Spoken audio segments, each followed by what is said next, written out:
Nitaenda nikupe kozi za VETA zenye ajira ya haraka nchini Tanzania.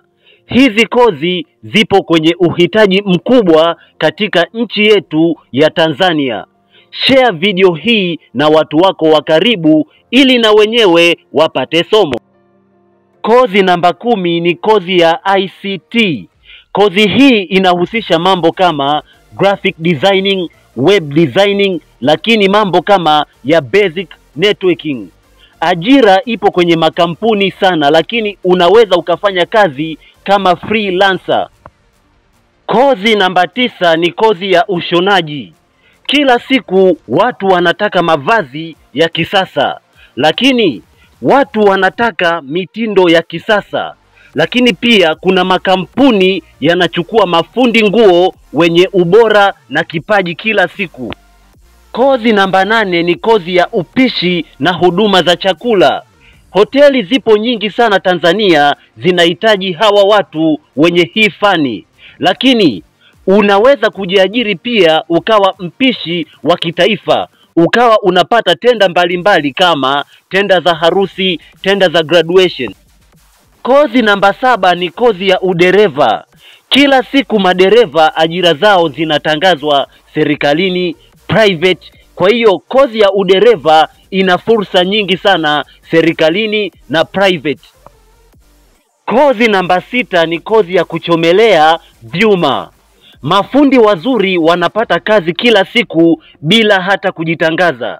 Lakini kila siku watu wanahitaji vitu kama mageti, fremu. Kazi nzuri inajitangaza yenyewe. Kozi namba 5 ni kozi ya mechanics. Hapa naongelea mafundi magari na mafundi pikipiki. Kila siku pikipiki na magari yanaharibika. Lakini ukiwa na ujuzi wa kutosha katika hii fani ya mechanics, ajira ni nje kampuni za usafirishaji. Kozi namba 4 ni kozi ya useremala. Kama ukiwa una kazi nzuri, unaweza ukapata tenda mbalimbali, tenda za shule, tenda za chuo. Kikubwa uwe na bidhaa ambazo ni nzuri na zinavutia. Kozi namba 3 ni kozi ya uwashi.